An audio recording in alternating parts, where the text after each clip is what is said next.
এক শান্ত গ্রামে সবুজ বনভূমির কিনারে বাস করত এক বিশাল দেহের সোনালী হরিণ।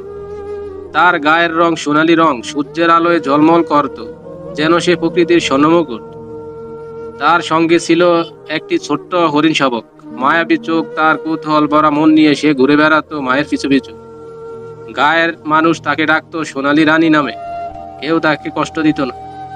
সে বন থেকে দূরে থাকতো, মানুষ দূরে থাকতো, শুধু মাঝে মাঝে ভোরে বনের ধারে এসে শিশির মাখা ঘাস খেত। এক বসন্তে হরিণটির সঙ্গী মারা যায়। ছোট্ট বাচ্চাটি তখন তার জীবনের একমাত্র আশ্রয়। দিনরাত সে পাহারা দেয়, ছায়ার মতো মায়ের পাশে থাকে বাচ্চাটি। হরিণটিও তার ভালোবাসা ঢেলে দেয় সন্তানের উপর।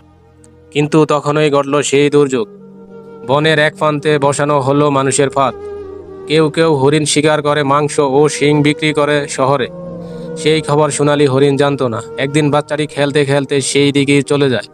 হরিণটি টের পায় কিছুক্ষণ পর, আর দিশারা হয়ে খুঁজতে ছুটে যায়। বাচ্চাটির কান্নার ডাক শুনতে পায় দূরে কোথাও, গলার আওয়াজ যেন ব্যথায় ছিন্ন বিচ্ছিন্ন। সে দৌড়ে যায়, গাছপালা ছিঁড়ে ফেলে, পাথরের উপর লাফিয়ে পড়ে। অবশেষে সে দেখে বাচ্চাটি এক ফাঁদে আটকে গেছে, পা ক্ষতবিক্ষত, নড়ার শক্তি নেই। মা হরিণ ছুটে এসে দাঁড়ায় সন্তানের পাশে, চেষ্টার কুঠি রাখে না তাকে ছাড়ানোর জন্য। ফাঁদের কাঁটায় নিজের পা কেটে ফেলে, রক্তে ভিজে যায় বনভূমির মাটি। তবুও কিছুতেই মুক্ত করা যায় না বাচ্চাকে। আকাশ গর্জে উঠে, সন্ধ্যা নামে। হঠাৎ দূরে গুলির আওয়াজ, শিকারি আসছে। হরিণটি বুঝে যায় সময় শেষ। সে বাচ্চাটিকে জড়িয়ে ধরে, তার গায়ে মুখ রাখে, কাঁপতে থাকা কণ্ঠে একটি শেষ ডাক দেয়, এক মায়ের কান্না, প্রকৃতির বুক ফাটানো আরতি। পরের দিন ভোরে গ্রামের কিছু লোক দেখতে পায় দুটি মৃত হরিণ পাশাপাশি পড়ে আছে।